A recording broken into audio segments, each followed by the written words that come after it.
The Arab Sugar Daddy and the Beautiful Indian Girl by Dr. A. Ahmed. This is a one sided love story between a rich old Saudi man and a beautiful poor Indian girl. It was written in English and translated it into Arabic by Dr. A. Ahmed. It is a story narrated in 6 books. Book 1: The Arab Sugar Daddy falls in love with a beautiful poor Indian girl. Copyrights. All rights are reserved. No part of this book may be reproduced, stored, rival system, or transmitted in any form, or by enemies, without the prior written permission of the author, except by the reviewer, who may quote brief passages from the review for printing in a general magazine, a school journal, or a university article. All characters in this novel are fictitious, and any resemblance to real people, live or dead, is purely coincidental. Chapter 60: The most abominable crime ever committed in the Muslim world. Rehana Khan is arrested for the most serious crime that has ever been committed in the Muslim world. Perhaps it is the most abominable sin that a Muslima woman could ever dare to commit in the holiest land of Muslims. No one had ever committed this crime in this manner before except for an adulterous Sudanese woman. A Sudanese woman was a Muslima, married and had a husband in Sudan, and also got married to another Arab man in Saudi Arabia without divorcing her first husband. Her Sudanese neighbors, who used to know her marital status in Khartoum city, had exposed her abominable sin and reported her unpardonable crime to the police of Makkah city. When her case came to the attention of the Saudi authorities, she was arrested, tried, convicted, and sentenced to death on a Friday, of course. The evidence against Rehana is overwhelming and undeniable. The Jeddah Police Authority has found out that she got married to an Indian man first, and then, without getting a divorce from her husband, she had wedded herself to a Pakistani man a few days later. Matrimonial law in the Kingdom of Saudi Arabia stipulates that any foreign couple getting married should have a copy of their marriage certificate sent to the Ministry of Religious Affairs. Likewise, any married couple getting divorced is required to do the same. In the case of Rihanna, there is no proof of a divorce from her first husband. Even if a divorce certificate would be produced later, the Sharia law would not allow a divorcee Muslima woman to remarry until she waited 3 months and 10 days, the idda time, according to the Quran. Rehana's crime became more serious after the Jeddah police sent her for a pregnancy test. The result of the urine and blood test showed that she was 6 weeks pregnant. That means that she was impregnated by a third man other than those 2 men she married in less than a month. She has to produce proof of her marriage with the third man who impregnated her, and further proof that he had divorced her before she married the other 2 men. Rehana shot herself in the foot when she said during her interrogation by the Jeddah police that her Indian husband, who fathered her daughter, had died 2 years ago. Moreover, she confessed that when she came to Saudi Arabia, she was not married to any man. Then she claimed that she got raped by 2 Saudi policemen, but she could not be able to produce evidence of her alleged rape. Of course, her daughter is not accepted as a witness because she is a child and also a female.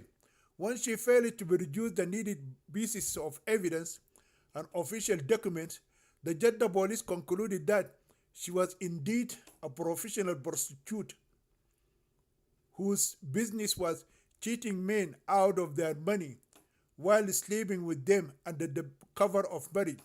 She took advantage of her extreme beauty and sexy body to seduce men and beguile them in mock marriages.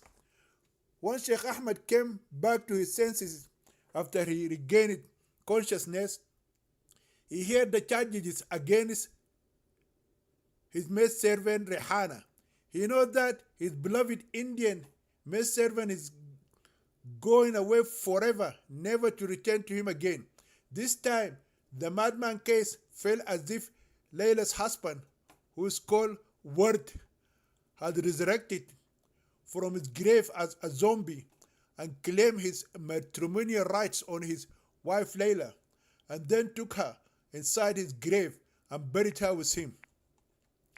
Based on that, Sheikh Fayed Bani Ahmed has understood that Rehana Khan is going to be stoned to death for those serious crimes that have been placed on her head. His happiness and joy overnight have been turned into deepest gloom and sorrow he ever felt in his life. He has spent a lot of money and has done impossible things to get his beloved Indian woman to come and live with him in his country and under his roof forever. But it is just not meant to be. For her sake, he put his life at high risk, went to jail for 6 months in Bombay, and fought with demons in India. But everything in the end has gone in vain. He could not enjoy the outstanding beauty and sexy body of his Layla even once. He cried in front of his family members. His sadness and tears now expose his true feelings. For the first time, his first wife and 2 sons understood how deeply he loved that young and beautiful Indian maidservant. On the other side, Mrs. Ahmed is now openly rejoicing and celebrating her victory. She thanked her Allah and Prophet Muhammad a million times for seeing her tears and hearing the cries of her deeply pained and wounded heart and avenging this great wrong done to her. Once she saw her secret lover beside the young and beautiful Indian maidservant, and both in their wedding attires, she thought she had lost him forever. But suddenly her exalted Allah has snatched him from the arms of the enemy female slave, and by the grace of Allah returned him to her in a silver platter with gold trimmings. Once again, the handsome Pakistani driver is to be her lover all alone.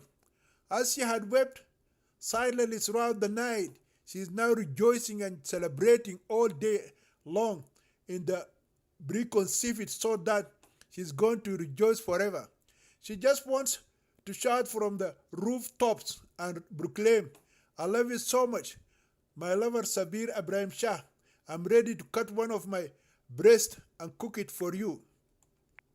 In a short time, Rehana's serious crime has filled all the newspapers and the media in Jeddah city and spread all over the entire kingdom of Saudi Arabia. And even with the speed of light, it has traveled to other petrodollar countries in the Middle East.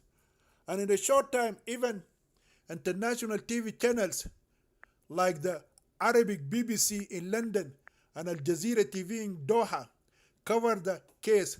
The Jeddah police were able to lay hands on Aslam Ali Khan and interrogated him. The Bim Aslam was found hiding in the city of Jeddah after he failed to hand over his so-called wife to his wealthy Saudi client, Sheikh Hamza bin Khalid. Aslam ran away from Jeddah city and was hiding in the capital city of Saudi Arabia. The Indian friend that sheltered him revealed his whereabouts to the Riyadh police. The media spotlight led Aslam's friend to become an informant.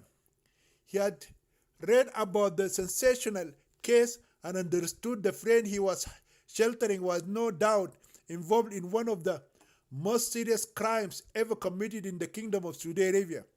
When Aslam was taken into custody, his friend called the local newspaper and told them he was the good citizen who revealed the hiding place of the first husband of the adulterous Indian woman Rehana Khan, who married two men at the same time.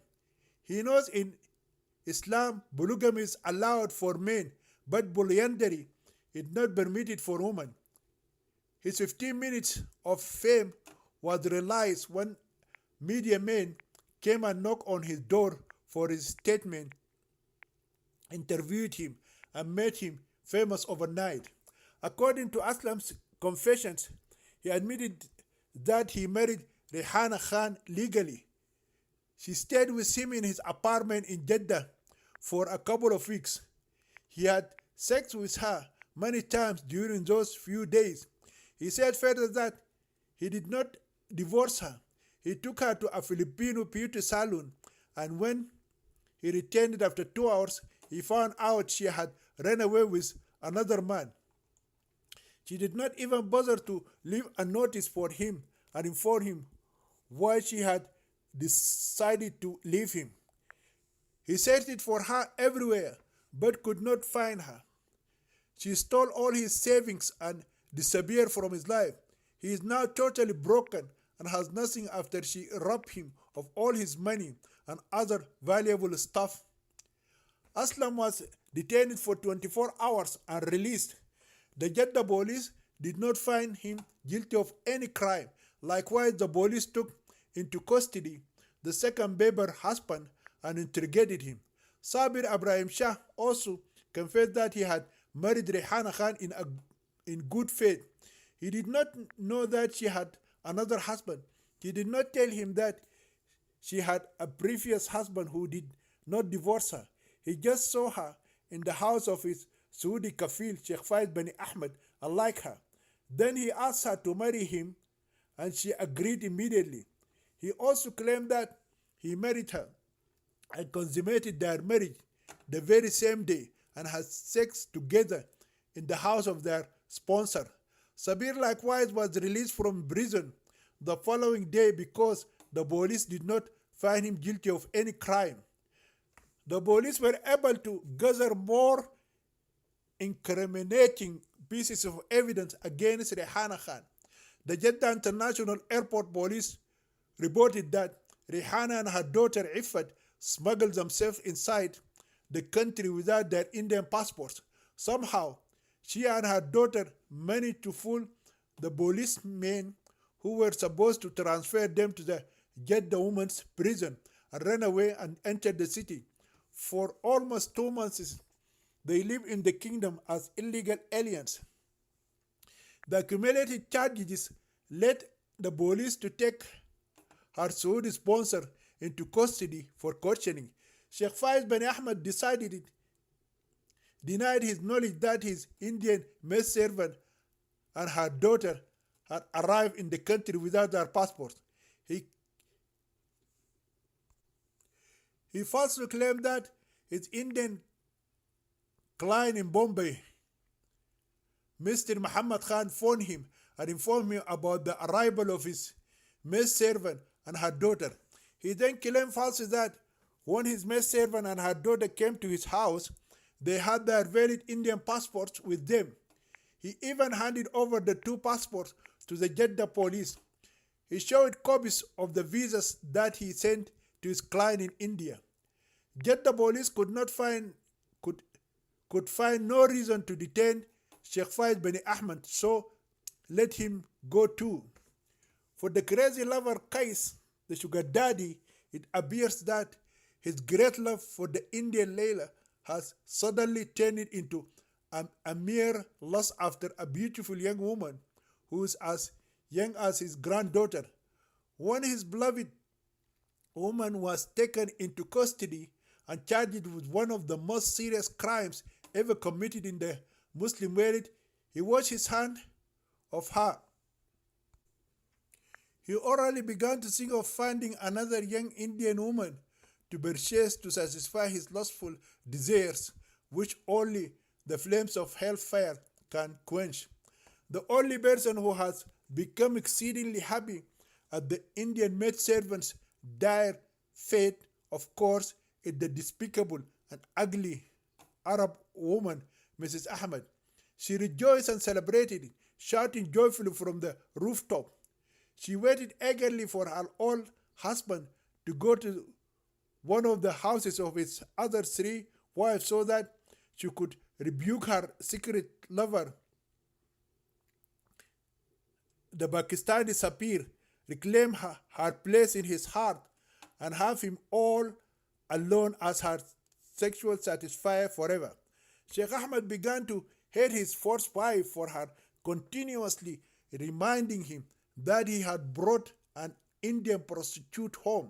So he left her, if anything, just to get some peace of mind. In the meantime, his heart is filled with a mixture of anger and sadness toward the detained maid servant Rehana. Mrs. Ahmed demanded that her husband either send the daughter of the Indian prostitute to her country or to the woman's jail where her mother is waiting for her execution. When he refused to carry out her demands, she asked him to take her to live with him with one of his other three wives. Sheikh Ahmed does not know what to do with the 7-year-old girl Iffat of his apprehended maid servant Rehana. Keeping her with wife number 4 has become not an option. He decided to take her to live in the house of one of his other wives until he could hand her over to the Indian consulate in Jeddah for her to be deported to Bombay City. Chapter 61. The cheating Saudi wife and her foreign lover. As soon as her husband took the daughter of the detained Indian maid servant and left, Mrs. Ahmed borrowed her candles and invited her secret foreign lover to her mansion. The excuse she gave to her husband is that she needs the family Pakistani driver to take her to the supermarket for shopping. In Saudi Arabia, a correctional police officer will not arrest a woman who is found in a car with the chauffeur of her husband. The police might demand some proof that the driver of the car is the chauffeur for the family. That particular morning, the happy Saudi woman spent more than an hour in the bathroom preparing herself for her good time with her secret sex partner. She cleaned her body and removed every strand of hair from her legs, arms, and hands. She even shaved and cleaned the pubic hair covering her vagina and underarms. To top it off, she has painted her nails and brushed her hair. She has done everything she could to make herself look like a lovely young Indian woman. She has emptied almost half a spray container of costly Indian perfume on her clothes and body. Then she applied the black henna tattoo on her hands and legs. She uses strong glue, which is called halawa, and pulled out of her pussy it is pubic hair by its follicles. She also has applied black kohl on her eyebrows. She covered her thin lips with lipsticks. She put a golden pink manicure on the fingernails of her hands and feet.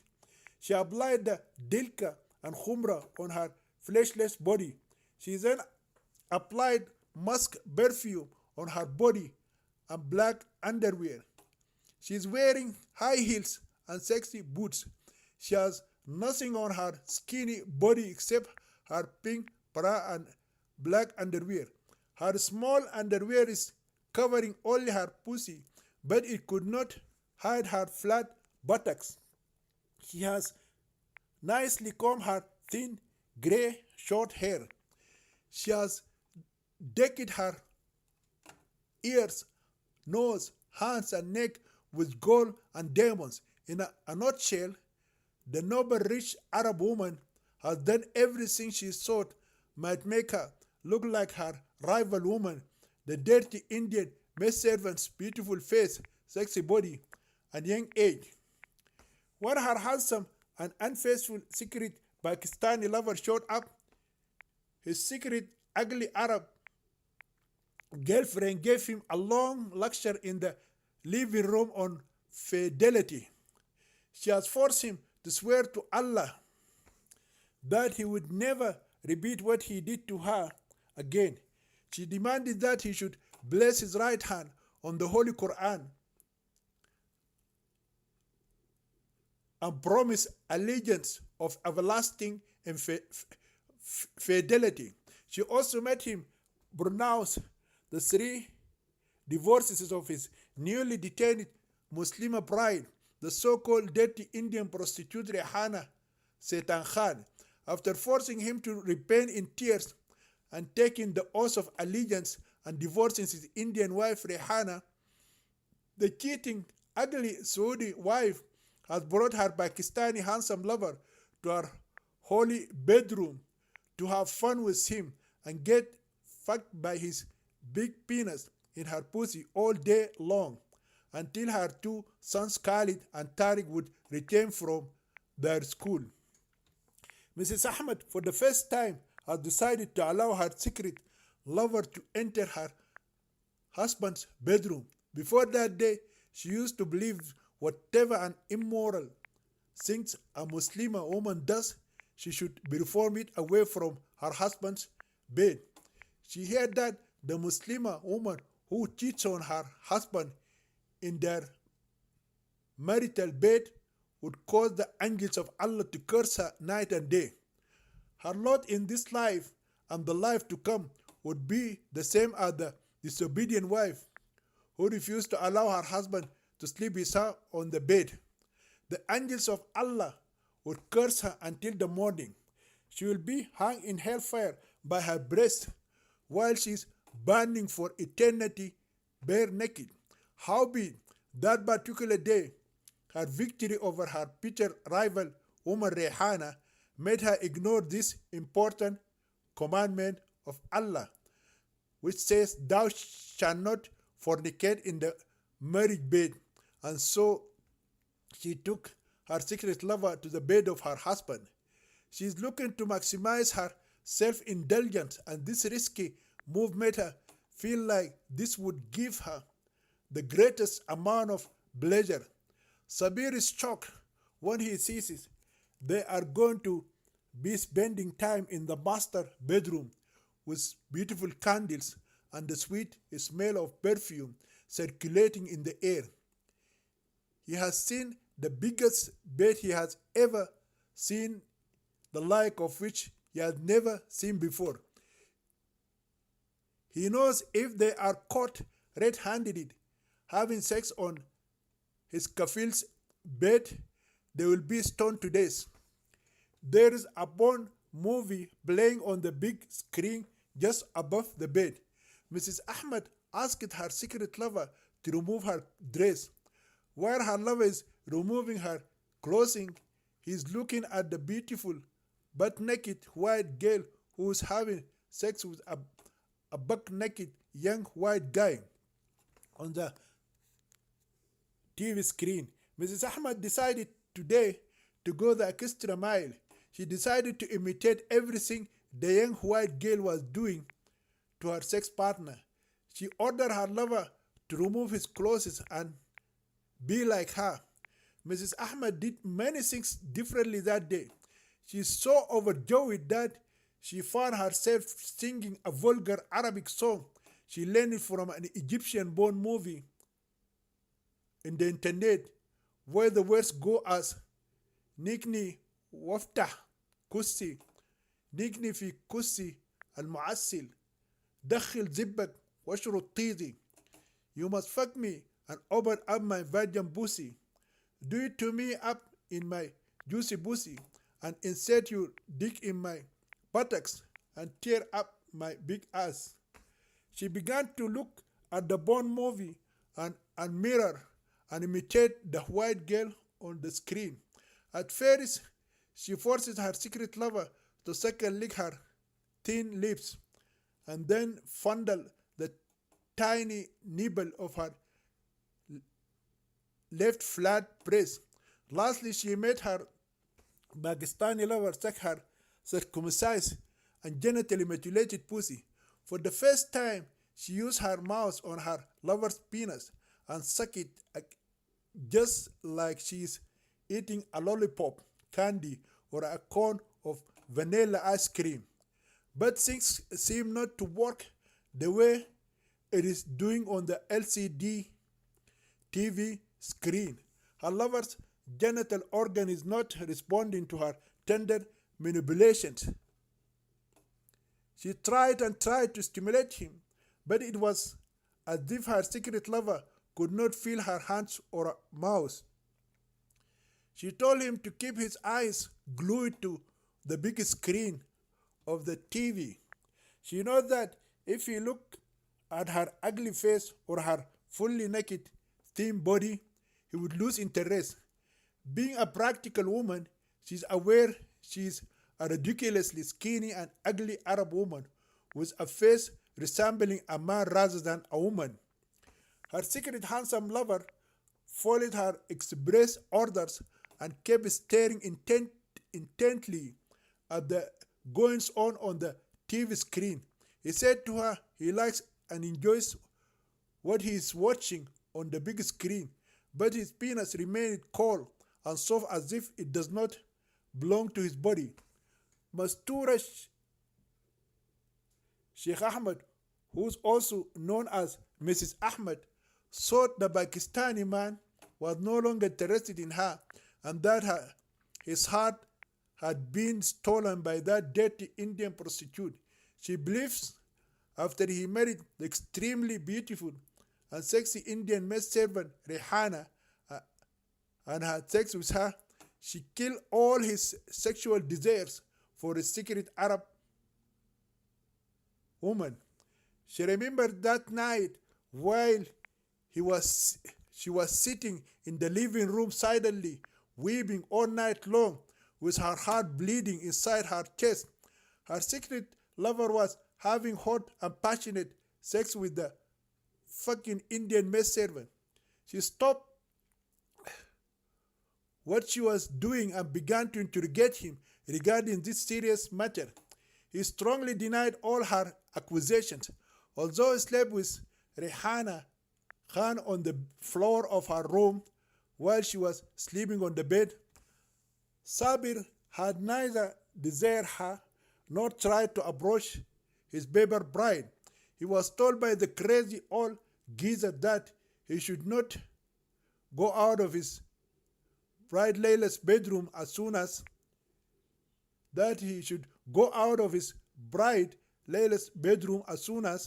her lover Case came to have sex with her.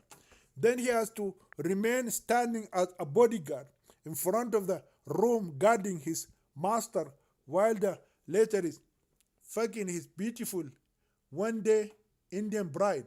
It is just like when the Prophet Muhammad raped the Jewish captive married girl Safiya bint Huyay and kept his bodyguard Abu Ayyub al-Ansari guarding his master in front of his tent with a sword in his hand. Therefore, that night, the Pakistani Bim was scared that his Saudi kafil would cut him into pieces if he came to know he had fucked the lovely maidservant and enjoyed her sexy body before her mad lover does it. The Pakistani Bim swore by Allah to the Saudi woman that he had not touched Rehana Khan, but as we know, Sabir would not be able to have sex even if he wanted to do that, or Rehana had begged him to fuck her before the old geezer would come and violate her. Without his knowledge, the evil Sheikh Ahmed had made him a castrated man, and therefore his penis cannot get an erection again. One her Pakistani sex slave said he did not have sex with the extremely beautiful and sexy Indian maidservant. The outraged Saudi woman slapped his face with all the force she could muster. She refused to believe that he just slept by her side in bed and that they had done absolutely nothing as if they were a real brother and sister. She then demanded an explanation for his lack of response. When the Pakistani chauffeur could not give any acceptable reason for his lack of interest in her, the angry Saudi woman hit him in the chest, shook him by the shoulders, and then began to cry. He begged her to allow him to go, but she refused. She kept beating and punching him. She even grabbed him by his shoulders and began to bite his flesh with her sharp teeth. He has concluded that the mad Arab woman is about to eat him up like a female sex deviant cannibal. This cruel torture has caused him to scream out in pain. In those moments, Mr. Ahmed would have killed her secret lover if he had not managed to push her away at the right time. When she fell on the floor, he picked up his clothes, ran out of the room, and escaped out of the house for his dear life. He then quickly jumped inside the Saudi Kafil's car and drove away. The extremely outraged Saudi woman had not run after him. She remained on the floor and sat while kneeling on her knees, beating her body and pulling out her thin graying hair like a raging lunatic woman in her extreme epileptic fits. After lamenting the loss of her handsome Pakistani lover, Mastura got up and put on her black underwear. She then walked out of her room while half nude and topless, went to the black Sudanese Negro guard, dragged him by his right hand, and brought him to her bedroom. That then she forced him to fuck her many times until she got some measure of sexual satisfaction. She has enjoyed sex with him more than with Sabir. This is because the black Sudanese guy has a dick double in size and length than her castrated Pakistani lover. The cheating Arab wife is screaming while his big dick is sewing in and out of her circumcised and genitally mutilated cunt. Before that day, she would not allow him to step foot in any of the money rooms of her huge mansion and defile it with his filthiness. He is made to sleep with his big dog in a small booth at the gate of his Arab master's palace. Sheikh Ahmed, his wife Mastura, and their two sons Khalid and Tariq have named their security guard Abidna, which means our black Negro slave or our black Zungi. But that day, the so-called dirty black Negro has suddenly been transformed into Giacomo Casanova, the epitome of woman's romance, and has passionate and hot sex with the cheating wife of his Saudi master. An Arab woman would rather be referred to have sex with a dog, a horse, a pig, or a donkey than have sex with a black Negro man. There is something unique in having sex with that black Casanova, which made that Arab woman crazy after him, and she has allowed him to fuck her many times on the bed of her Saudi husband. From that day onwards, the so-called ugly black Negro became the new secret sex satisfier and eternal lover for the cheating wife, the noble Saudi woman, Mrs. Ahmed. Chapter 62: The Danger of Being Lovers in the Muslim Holy Land. We now need to take a short break from the tragic story of the misfortunate Indian widow Rehana Khan and her orphaned daughter Iffat Khan, and narrate in two consecutive chapters the sad case of another foreign Pakistani wife and her secret lover. So far, Rehana and her daughter Iffat have seen nothing good in the so-called promised land that flows with money and honey, except evil in its darkest form. They could not be able to be filthy rich or scoop foreign currencies scattered in the streets of the holy city of Jeddah as they had been told in their poor fatherland, India.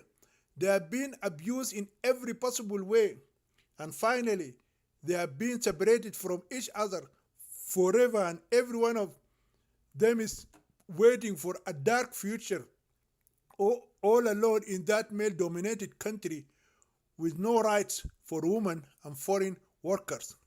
The 7-year-old daughter Iffat might not meet again her detained 22-year-old mother Rehana.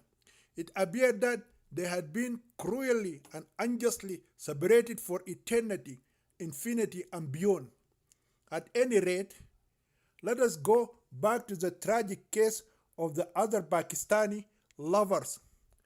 As we shall see later, this tragic case is somehow related to the sad case of the unjustly arrested and detained Indian maid servant Rehana Khan. The misfortunate young woman in this new saga of unceasing abuse and suffering is called Sakina, and her Pakistani husband is known as Dr. Abu Islam. Abu Islam is a Pakistani man living in Saudi Arabia for 10 years and working as a medical doctor in a big hospital in Jeddah city. He is a widower who lost his first Pakistani wife many years ago. He has only one son from his late wife, Nadia Hassan. Sadly, his son also died in the car accident in Jeddah city along with his mother. His last son was called Islam, and that is where the doctor obtained his precious nickname Abu Islam. His real name is Muhammad Ali, but everybody knows him and calls him Abu Islam, or a father of Islam. For many years after the death of his wife and son, Abu Islam remained single. Recently, his parents in Pakistan made him marry his cousin Sakina Ahmed. It is not a love marriage, but an arranged marriage. There is a 20-year gap difference between the new bride Sakina and her bridegroom, her cousin Abu Islam. Sakina is a university graduate. She is in love with a young man that is her neighbor. They are in a serious relationship and want to get married. For some reason, her parents objected it and stood strongly against her love affair with her boyfriend. Therefore, they married her off to her cousin Abu Islam to put an end to this shameful love affair with their young, beautiful, and highly educated daughter. Unfortunately, Dr. Abu Islam never knew anything about the love affair between his new bride and her boyfriend. Sakina also did not tell him about her love affair. He spent only 1 week in Pakistan with his new life partner. As soon as he returned to the Kingdom of Saudi Arabia, Abu Islam began the process of bringing his new bride to live with him. After she arrived in Jeddah city, Sakina resumed her love affair with her long distance lover, secretly communicating with him by phone and sometimes writing letters to him. She told her lover not to write back or telephone her. She would phone him whenever there was an opportunity for her to do so. Since her husband is always busy at work, Sakina found ample time and space to communicate with her true lover and dream of what could be. Nevertheless, the separated lovers are not satisfied communicating just through writing and talking on the phone. They felt the need to be near each other and express their love for each other through other means.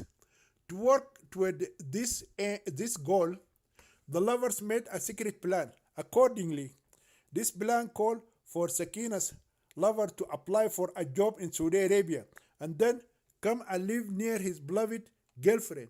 The lover followed the plan and applied for a work visa to Saudi Arabia. As soon as he obtained the visa, he traveled from Karachi city to Jeddah city.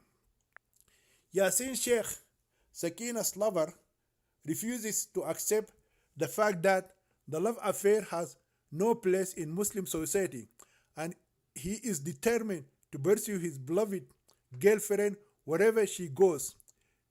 He studied engineering at Karachi University, and after his graduation, he became a remarkably successful engineer in his country. But when he came to Saudi Arabia, he could not find work in his field of specialization. He found a small job as a clerk in an import and export company in Jeddah city. Yassin's main goal is not to make money in the rich Arab country, but to be close to his beloved girlfriend Sakina. As soon as he arrived in Jeddah, he stayed briefly with his Pakistani friend. Shortly afterward, he moved from his friend's apartment and rented an apartment in a building occupied mostly by Pakistani tenants. Yassin has not moved to this apartment complex because he loves his Pakistani people, but because his beloved girlfriend Sakina is living there with her husband Dr. Abu Islam. Without exaggeration, one can say with confidence that Yassin and Sakina's love for each other has surpassed the love of Qais and Layla and Romeo and Juliet. It is just like the love of Krishna to the married girl Radha. In Hindu mythology, the love of the Hindu god and the goddess is called Radha Krishna. They are combined in one single name. So those modern Muslim lovers can be combined with Sakina Yassin. They are one soul in two bodies. At any rate, as it turns out, everything worked out perfectly for the two intimate lovers, and they could be able to live and be close to each other. Not only that, whenever Sakina's husband goes to work, she calls her lover on the phone and asks him to come over to her apartment. Meeting for the first time after a long and painful separation, the intimate lovers, who are the modern incarnation of Krishna and Radha, did not deny their passions and expressions of love and all the feelings they have for each other. Whenever they met, they kissed, hugged, and had sexual intercourse. Before Sakina was married to her male cousin, the lovers had never had sex. In those days, they believed sex before marriage was haram and a disgrace. They were hoping sooner or later they would get married to each other with the blessing of their families.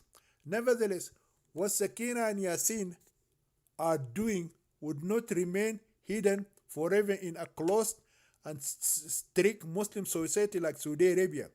Their Pakistani Muslim neighbors have eyes to see and ears to hear what is spoken and done behind closed doors.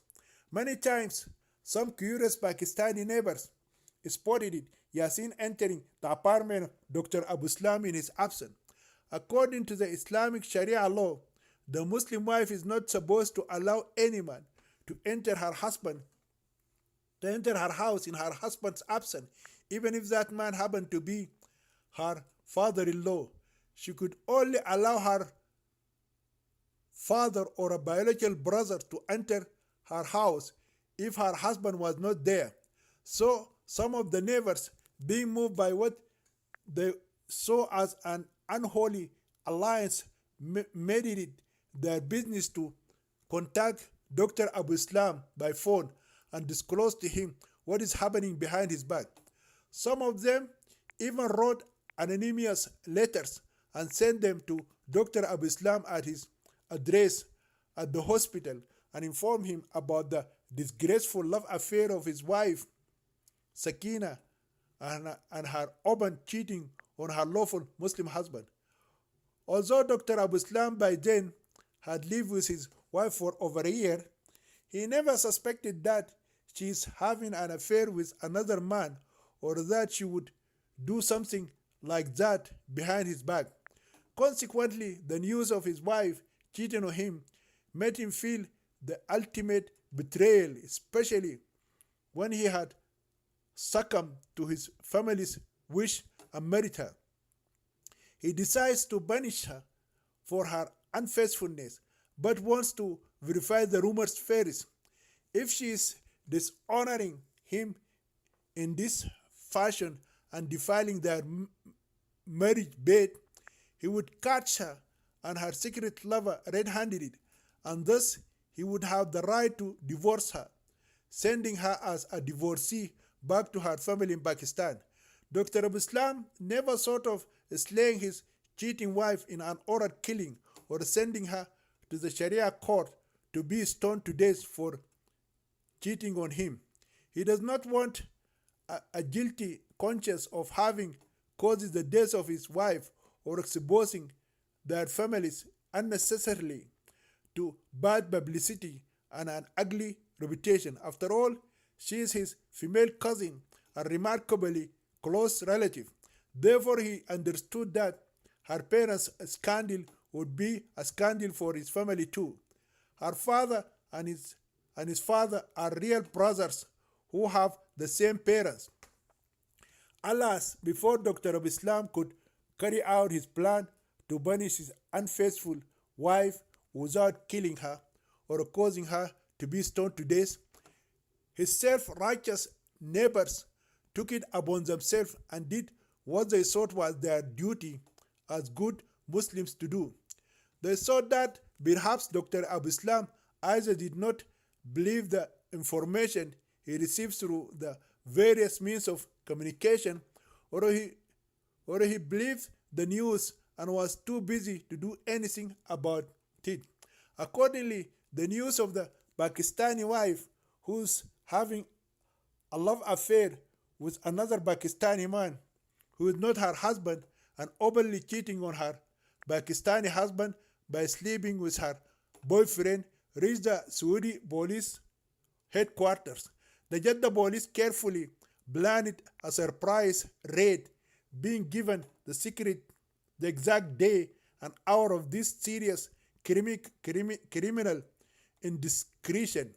Upon arriving at the apartment of Dr. Abu Islam, they broke down the door and rushed inside. Unfortunately, when the holy cups of Allah entered the apartment, the lovers Sakina and Yasin happened to be in bed making love to each other. They were caught red-handed and arrested bare naked and taken into police custody without their clothes. After their arrest and harsh interrogation, both lovers admitted their secret love affair and adulterous relationship. During her interrogation, the beautiful and young Pakistani wife Sakina is not only beaten up by the male police officers, but she has also got gun raped by them.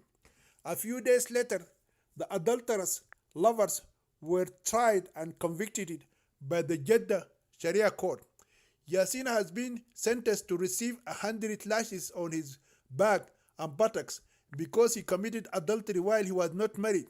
Sakina, on the other hand, has been sentenced to be stoned to death because he committed adultery with another man while she was married and having a husband. Yasin received his 100 lashes with a whip and was allowed to go to his apartment. The flogging he received to his back is less painful than massage therapy.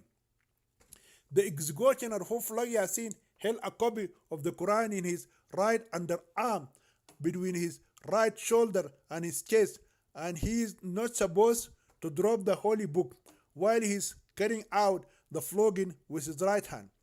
But a few days later, the lonely lover Yasin hung himself in the apartment, and therefore both intimate lovers, Radha Krishna, died like the days of Romeo and Juliet. Chapter 63, the story of the adulterous Sakina. In the case of the so-called adulterous wife, her punishment is different and has been carried out by over 100 Muslim men. The stoning ground is in an open area which could be seen from the building where Dr. Abu Islam and his so-called adulterous wife Sakina used to live together as husband and wife. It is also the same building where the lover and his beloved had lived and enjoyed their love intimacy and passionate and hot sex. Dr. Abu Islam felt guilty when he came to know his wife is in love with someone before he married her. If he knew if he knew she was in love with someone else, he would not have married her and separated those intimate and sincere lovers. Therefore, he thought as if he was the one who betrayed his wife Sakina. He wished that the Islamic Sharia court would either pardon his detained wife or give her a lesser punishment like imprisonment for a few years or a flogging, and then release her and deport her to her country. But when he learned through the TV news that his wife had been tried and condemned and going to be stoned to death, he knew he could do nothing to change the decision of the Islamic Sharia court, because it is the judgment of Allah and His Prophet Muhammad, and therefore there is no mortal being can revoke it. Even the king of the kingdom of Saudi Arabia cannot cancel it. Despite that, he decided to approach the Sharia court and inform the judge who passed the stoning judgment that he was ready to forgive his cheating wife and take her back if she was ready to repent, break up her unacceptable friendship with her lover, and apologize to her husband. Although Dr. Abu Islam expected that the court would not accept his forgiveness and pardoning of his wife, still he followed the dictating of his conscience and went and talked to the Sharia court authority. The Sharia court did not only reject his appeal but published it in the newspapers. Once Pakistani community came to know through the media that Dr. Abu Islam forgave his adulterous wife Sakina and wanted to take her back, they hated him with more bitterness. They considered him to be the most useless and cowardly Muslim man who ever existed. The Pakistani ambassador in Riyadh City said in a TV interview that Dr. Abu Islam and his adulterous wife Sakina are stigmas on the pride face of Pakistan. He further said that any Pakistani man in his place would not hesitate for a second to slay his unfaithful wife on honor killing. Instead, that shameless doctor went and begged the Sharia court to stop carrying the judgment of Allah on his adulterous cousin sister, and without shame he wanted to take her back in his apartment as a wife. The Pakistani consul of the consulate in Jeddah City has demanded that the Sharia court should also pass the death sentence on the adulterous man, Dr. Yasin Sheikh, and stone him beside his adulterous girlfriend. The Pakistani consul of the consulate in Jeddah City has demanded that the Sharia court should also pass the death sentence on the adulterous man, Yasin Sheikh, the lover of Sakina, and stone him beside his adulterous girlfriend.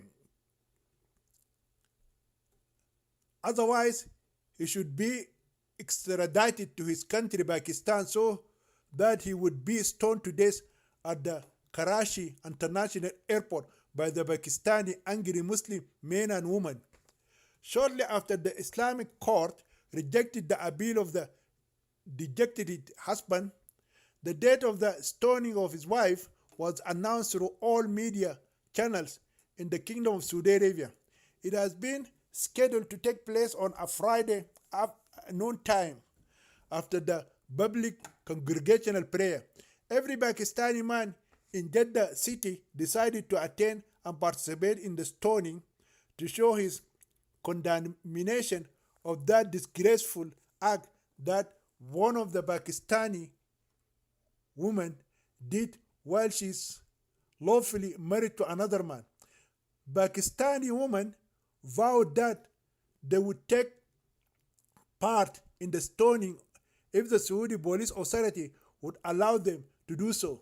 But their requests have been rejected on a religious basis, and only their husbands, brothers, and sons could join the other faithful Arab Muslims after the Friday prayer and stone the condemned adulterous woman Sakina. Around 12:45 p.m., the execution ground is crowded with men dressed in white garments, and all of them have long beards and somber and angry faces. There are males, big as well as small. Even male children have been brought there by their fathers or big brothers. They look like monsters and worshippers of Lucifer, the devil. None of them appear as holy man who was worshipping a true and living deity. They are with them their small male children who are dressed up in their traditional clothes, which look like pajamas and appear like little white demons, just like their devilish fathers and brothers. None of those kids is smiling or having a childlike face. They also look like small, angry, evil spirits. Shortly after the gathering of the so-called faithful men and children of Allah, the condemned adulterous woman, Sakina, was brought by a police car.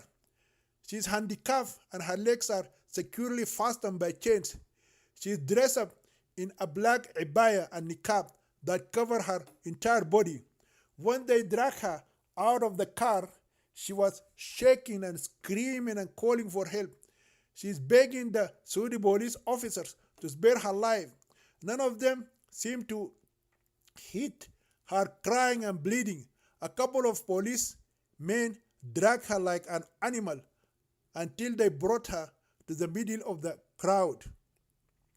There is already a hole that has been dug for her burial. Then the Arab policemen forcibly inserted her resisting body inside that hole. Some men came and buried her until her neck. Only her neck and head are visible, while the rest of her body is completely buried underground. It is 48 degrees Celsius when the poor Sakina has been buried up to her neck in the hot sun of the Sahara Desert. The heat of the sun and the hot sun scorched her body, causing 75% second degree burns to her flesh. And she was screaming louder and louder. Underneath the black abaya, she's sweating and burning like steam boiling inside a tea kettle. It might have been more tolerable to put her in a furnace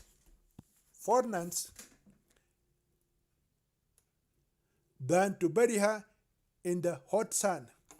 They do not need to stone her to death, for if they had left her just 1 hour in the hot, dry ground, she would have been cooked alive instead.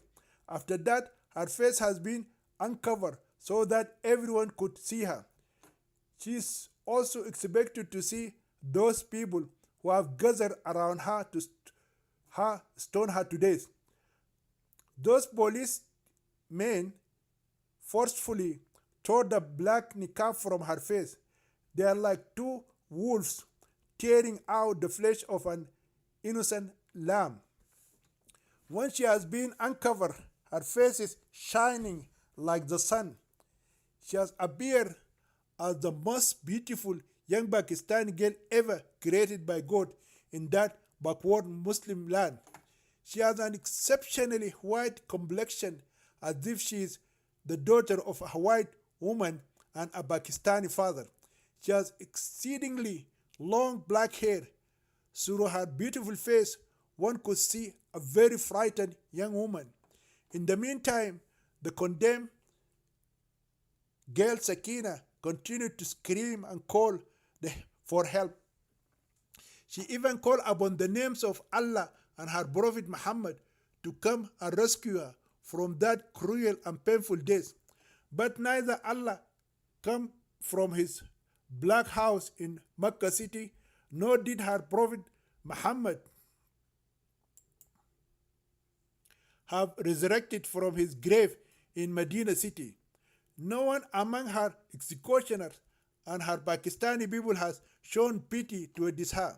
In their balconies, many Pakistani black burqa-clad women gathered in groups of twos and threes to witness the stoning event. They are standing like scary black ghosts on the windows of their apartments and looking as if they are watching a happy wedding celebration. Some of them are using long-range observation binoculars to see the stoning. None of them seem to pity the victim girl. Even their small underage girls have been made to watch such a brutal stoning. Shortly after her burial inside that hot sun, an old man who looked like Iblis, the devil, came forward and shouted Allahu Akbar thrice and cast the first 3 stones on the head of Sakina. One stone missed her, and the other 2 hit her face and head. Then the old man retreated to his place in the line-up men who formed a half circle around their victim. As soon as the old man reached his place, the other men began to cast their stones on the bleeding face and the gravely injured head of Sakina. The stones started to hit her from all directions, and the blood gushed out of her face and head like a liquid of red acid. In the beginning, her head kept circling in all directions, desperately trying to avoid the stones. But the stones, like a hail of heavy rain, are falling on her. Sakina felt like a dump truck had dumped tons of cement with heavy stones on her face. She also feels like hundreds of sharp, long nails have been forcefully hammered inside her head. Her eyes have popped out of their sockets, and all her teeth have been broken and fallen out of her copiously bleeding mouth. The white marrow of her head came out of her brain. Her nose has been broken and become flattened and completely closed, and she can no longer breathe. Therefore, her screaming and groaning have stopped and can no longer be heard due to the shouting of the Muslim of Allah in unison, Allahu Akbar, Allahu Akbar, Allahu Akbar. They are all hard-hearted like those terrorists of ISIS, the Islamic Caliphate in Syria and Iraq, who rejoice in the beheading of their helpless victims. Their victims' head stopped moving and fell backward, which showed that her neck had been broken by those heavy and big stones. Although the head became lifeless, still the cruel men continued to throw their stones until they made a big heap over their victim. After all the stones had been thrown at the head of Sakina, the police authority announced through handheld microphones with loudspeakers that the stoning should cease. Then a group of cops came and removed the stones. When all the stones are removed, Sakina's face becomes marred and completely disfigured. No one who has saw her face before her execution could believe it was the same beautiful angelic face. It is covered with blood and smudge. Its mouth lost all its teeth, and its head lost its long hair. Her toothless mouth is open as if it is the jaws of a deadly shark. The blood is still profusely running from her face and head. Even her black clothes have been torn into bits and pieces, exposing her buried and dug out body. Even her private parts and underwear and bra could be seen. The hot sun of the Sahara Desert causes so many burns on her delicate skin. It is too graphic to describe in detail the miserable condition of the cruelly executed female victim, the late Sakina. Finally, the brutally overkilled body of the cruelly executed young woman, Sakina, has been dragged like a slaughtered animal, placed on a stretcher, and carried away. The crowd dispersed as soon as the dead body had been cleared from the crime scene. While they are leaving, they are conversing with each other as if they are discussing a wonderful sports game or a soccer match they have just watched together. Even their female counterparts have remained standing on their balconies and windows and talking and laughing. Some wicked Pakistani women clap their hands and cheer their men with illumination, who supposedly have carried out the judgment of Allah and His Prophet Muhammad on the so-called evil and dirty, adulterous bitch who spoiled the bright name of the holy Muslim land of Pakistan.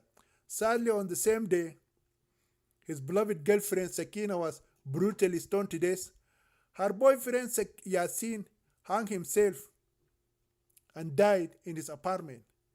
The two lovers, Sakina and Yasin, have died together,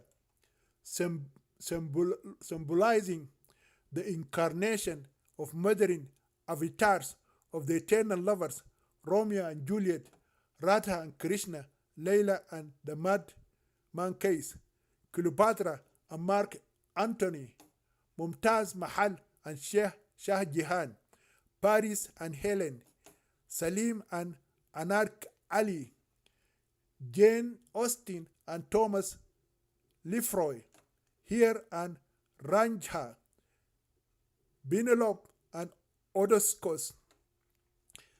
And shall we add to them our lovers Rihana Khan and Jamal Khan? Chapter 64.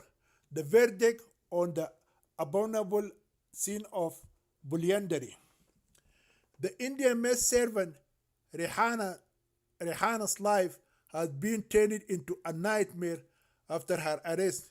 She is worried about the future of her daughter Iffat more than she is scared of what is going to happen to her.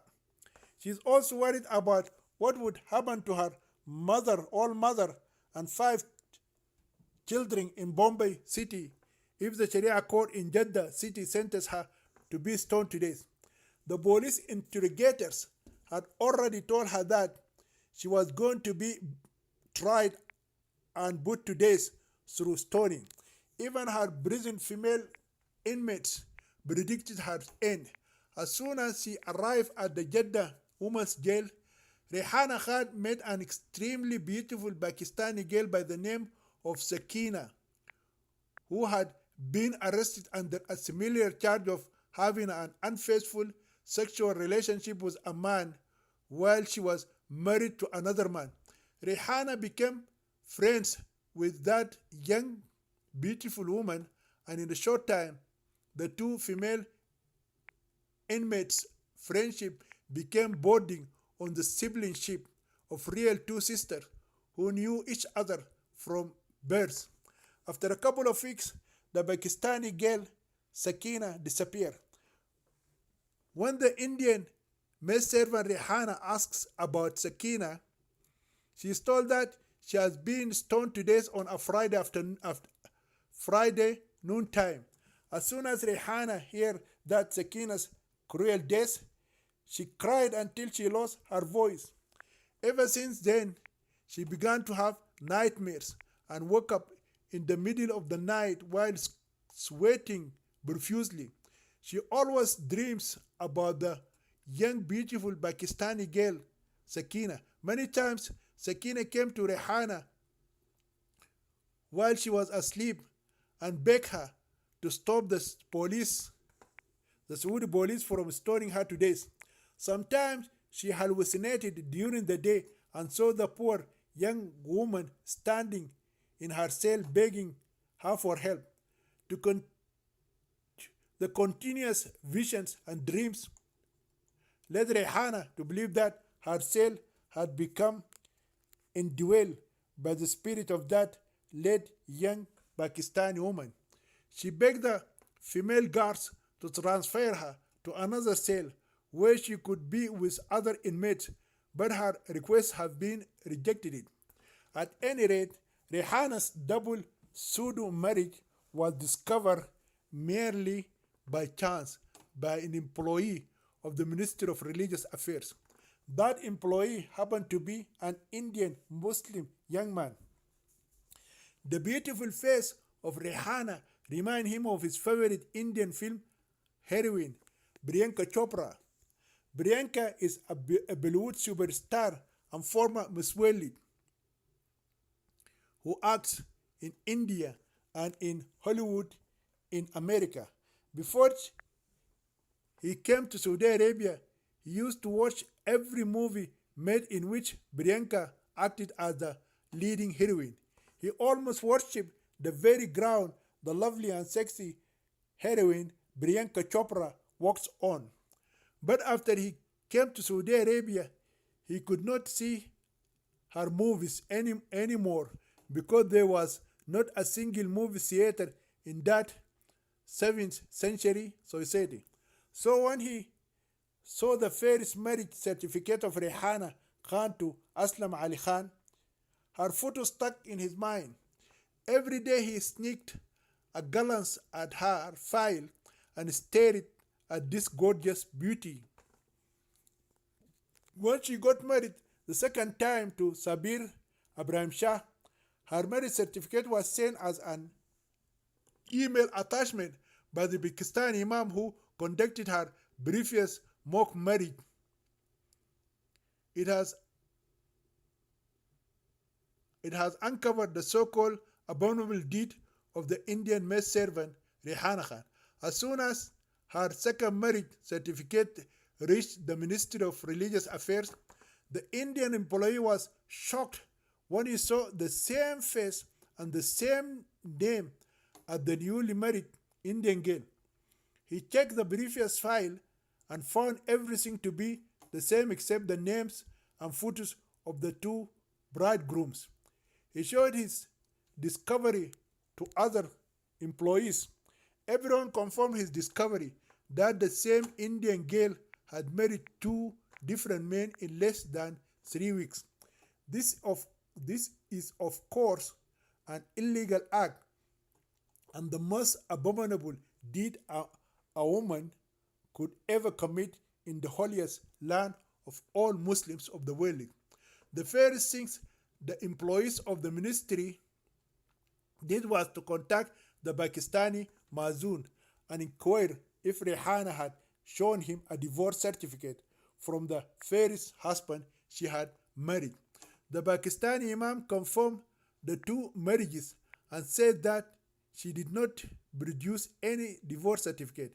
He falsely claimed he did not recognize the woman in question when she came with the new man to his office for her second marriage. As a rule, a divorced Muslim woman could not get remarried unless she showed proof of her divorce from a previous husband. The Quran states that a divorced woman has to wait 3 months and 10 days, which is called the Iddah months, before she remarries another man. See Surah Al-Baqarah 2, verse 228. Such a requirement is not applicable or required in the case of the man because the Sharia allows him to marry four women at the same time. It did not help her case either that when the police raided the house of Sheikh Ahmed, Rihanna was inside her bedroom with her baby husband who was sleeping on the floor of the same room. It was the evil bitch and dangerous servant or a cobra woman, Mrs. Ahmed, who directed the four policemen to the room where the Indian maid servant and her Pakistani husband had spent their first wedding night. Moreover, it was the Pakistani chauffeur Sabir Ibrahim Shah who opened the door of the room of his one-day Indian bride. His bride Rehana was sleeping when a Saudi policeman jolted her out of her sleep and dragged her out. Then the two of them were handcuffed.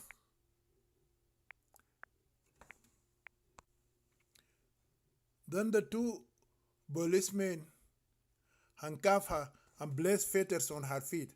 After that, they began to question her and her second Muslim husband.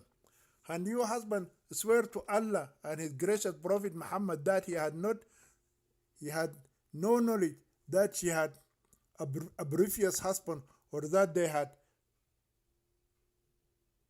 not divorced. Even Rehana condemned herself when she said that her former marriage and her present marriage are just on paper, but none of them is a real marriage. She further stated that neither of the two men had slept with her. She also admitted that her first Sudu husband had not divorced her.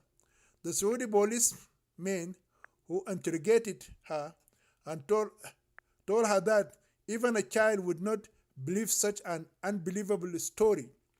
They could not see how it was possible for an extremely beautiful, young, and sexy woman like her to stay with two men all alone without either of them having sex with her.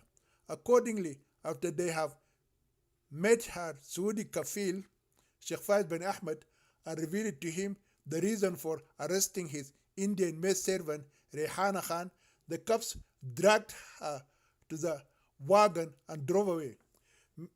Mrs. Ahmed had clapped her hands and shouted her with her contemptible mouth the Gharid al-Farah, or a relation of joy, after her rival Indian bitch has been taken into custody. Ever since that day, the poisonous snake woman had danced and celebrated her victory each day and night. Another rule for women accused of adultery is before they appear in court, they are required to take a mandatory pregnancy test. So after her interrogation, Rehana was sent for pregnancy test. The result of the test came back positive.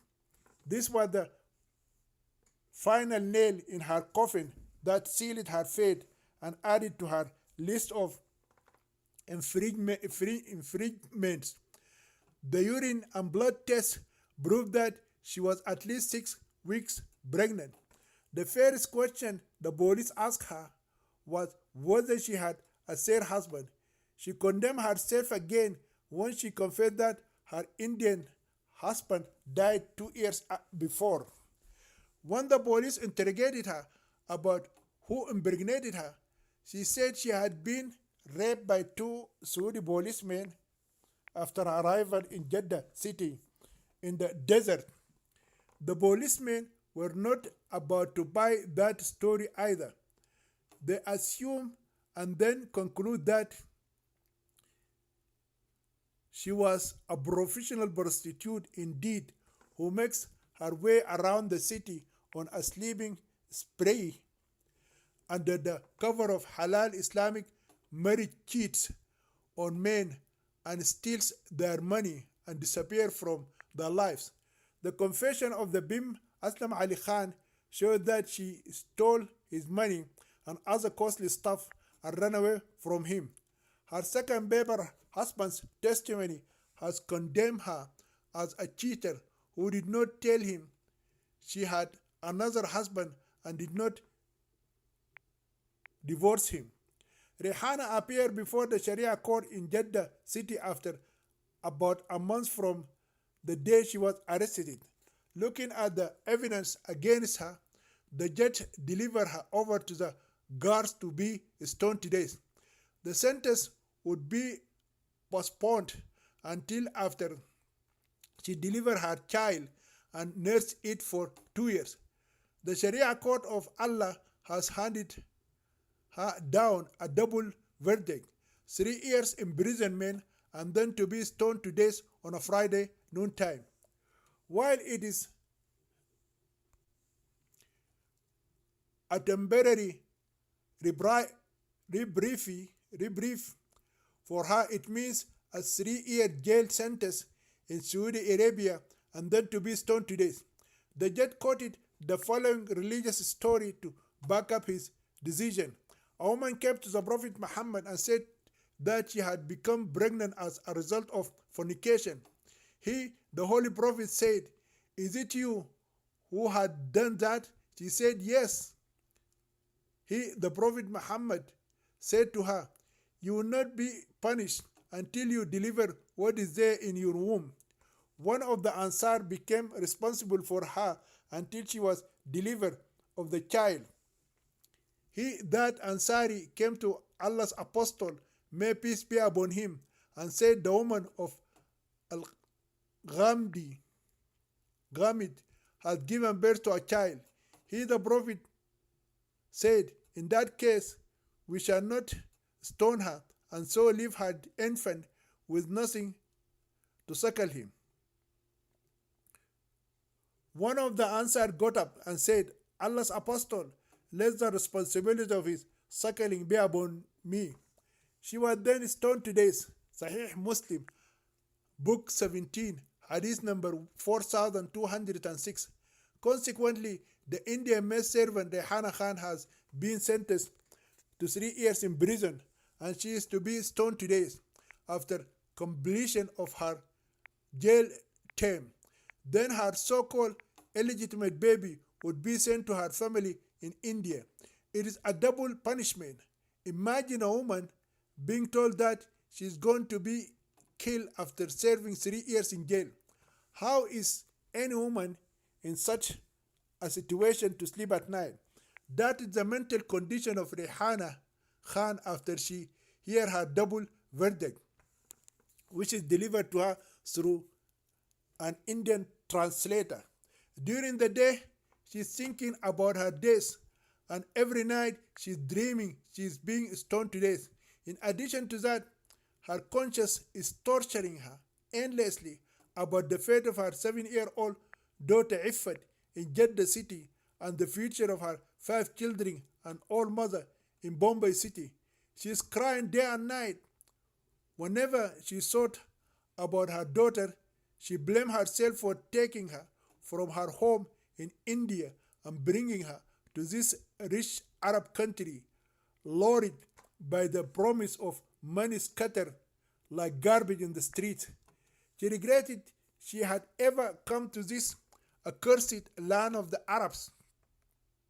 Nothing of what she had heard about the holy land of Allah and the land of Petrodollar came to be. From day one, she and her daughter had seen nothing but torture and abuse. She was brutally raped in front of her little girl, and she was reduced to being an indentured female slave by the evil copra woman Mastura, Mrs. Ahmed. In her country, she had experienced none of these evils. Rehana wished that she could go back in time and turn around from entering inside that wretched Saudi jumbo plane which took her and her daughter from their free and safe country and brought them to the land of the great Satan. She remembered that her abuse began inside that damning brain of the Arabs when she was accused falsely of being a female suicide bomber. She was humiliated and stripped naked by an evil Arab man, the Marshal. Moreover, she cursed the day she went to Kulaba and met the old Arab man, a so-called sugar daddy, who deceived her with his great promises of free visas and air tickets and worked as a maid servant in his rich country. She understood that he lusted it after her beauty and sexy body and brought her to his house in his country to be his secret concubine. But she knew it was too late now that she could do nothing to rescue her small daughter Ifat or to free herself from the accursed dungeon of the evil Arabs. If a human could exhaust all the tears that could be shed, the unjustly condemned Rehana Khan would have been left with no tears in her eyes to cry. She is worried that the two evil sons of her sponsor might rape her small daughter in her absence. She concludes those two wicked boys who rape her near her sleeping daughter can rape a small goat if they found it all alone. Therefore, she hated herself when she visualized her innocent small daughter as being raped every night simultaneously by those two devils, and she can do nothing to rescue her. She is also scared that that evil cobra lioness woman might force her Indian daughter to do all the work required of a maid servant by this vile snake of a woman. Ifat was sleeping in her small room when her mother was arrested, taken away, and thrown behind bars. The helpless mother had left her daughter like a small lamb surrounded by a poisonous snake wife, a notorious womanizer, sheikh, and their two bad sons. One is voracious like a wolf, and the other as a ravenous hyena. Every one of them is more dangerous to her than the other. Rehana thought of every possible evil that might happen to her daughter except what her Saudi sponsor Sheikh Faiz bin Ahmed had decided to do to her 7-year-old daughter Iffat. He could not care less that her sponsor does not bother to bring her daughter. He could not care less that her sponsor does not bother to bring her daughter to see her mother in prison. He has never come himself or tried to intervene and save her from being condemned to death. Sheikh Faiz bin Ahmed and his Pakistani Bim Sabir know the second marriage is just on paper and created to hide his ulterior evil motive of raping the beautiful young maidservant. As soon as she was become out of the picture, he began to plan how to abuse and rape her little daughter. Of course, his conscience had been soothed by the evil example of his divine, invaluable, and infallible guru, the Prophet Muhammad, who married a 6-year-old female child, Aisha, took her to bed at the age of 9 and abused her, raped her under the pretense of halal Islamic marriage. Because of his child marriage, Aisha, thousands of underage female children get raped every year in Muslim countries due to the example set by an alleged prophet of God. No Muslim would dare challenge what the Prophet Muhammad did to a 9-year-old female child, Aisha, as an act of child abuse or a female child rape for fear of losing his or her life as a blasphemer and apostate from Islam. This story is to be continued in Book 2 under the title The Child Bride and the Old Man of Arabia. About the author of this novel, Dr. A. Ahmed is a writer and researcher.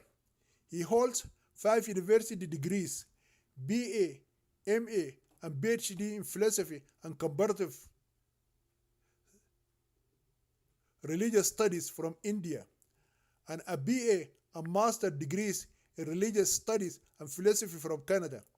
He was born and raised a Muslim, but through his studies of philosophy and comparative studies of religion, he converted to Christianity. He has a unique writing style that can break through any religious, social, and cultural barriers and reveal the truth as it is. In addition, his books rely on eyewitnesses because he witnesses with his own eyes the difficult conditions that Muslim women live in Islamic society. He has written 25 books but has so far published 10. He wrote his novels in English and translated them into Arabic. All of his books revolve around women's issues in Islamic societies and terrorism in Islam. His books are available for free to listen to on his pages on YouTube website, and he narrates them in his own voice.